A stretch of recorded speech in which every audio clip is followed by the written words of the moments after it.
Alors, les Petites Sœurs des Pauvres, nous avons été fondées il y a presque 200 ans, en 1839, par Jeanne Jugan, qui était une Bretonne.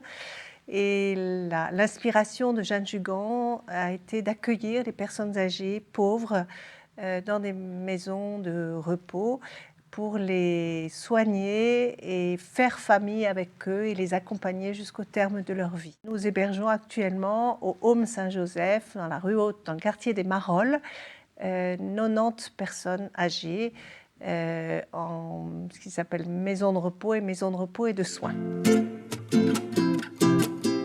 Jeanne Jugan, donc née dans une famille pauvre à Cancale, a perçu l'appel du Seigneur à lui consacrer sa vie. Elle a attendu l'âge de 47 ans pour savoir que le Seigneur l'attendait dans les personnes âgées. Elle a vécu une vie de prière avec une autre femme.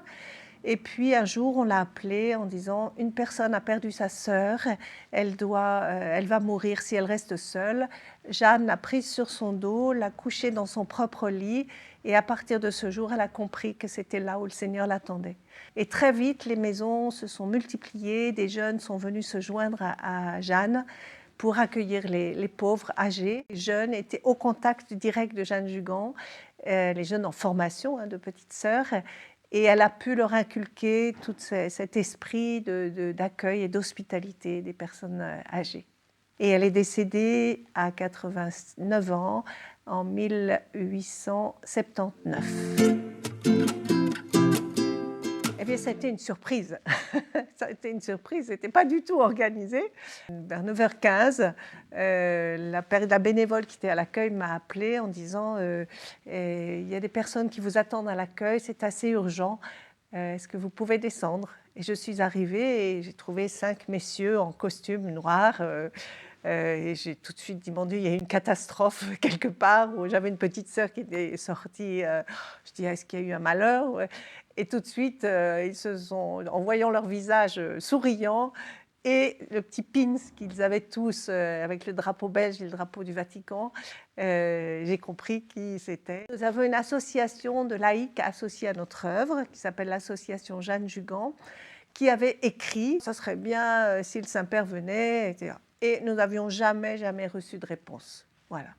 Donc, on suppose que le nonce apostolique a peut-être relayé cette demande, mais en tout cas, on n'avait pas directement de réponse et on ne s'y attendait pas du tout.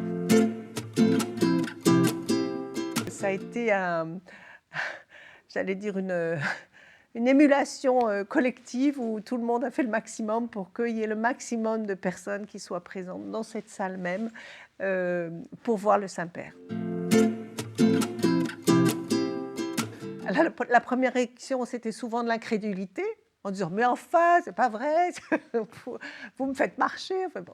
Et une fois qu'ils sont arrivés, qu'ils ont vu la police vaticane qui était là, ils ont cru.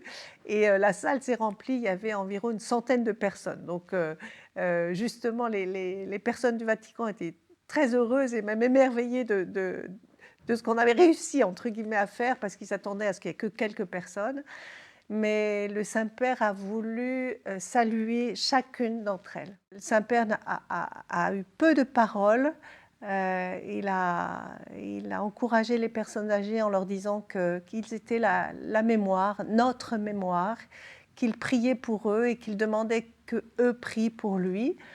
Ce qui m'a frappée aussi, c'était cette proximité de personnes âgées avec le pape âgé, enfin, de voir ce fauteuil roulant qui circulait comme en famille au milieu des personnes âgées, c'était très très beau. Un encouragement, enfin je le vis comme ça, un encouragement pour nous les petites sœurs à vivre cet accompagnement de la vieillesse jusqu'à son terme naturel. C'est quelque chose que nous vivons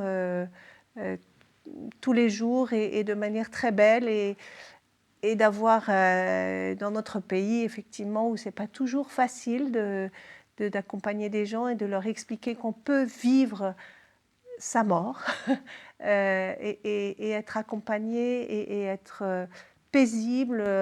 Je pense que ça, c'est très fort et je pense que ça peut être un message qu'il a voulu nous transmettre.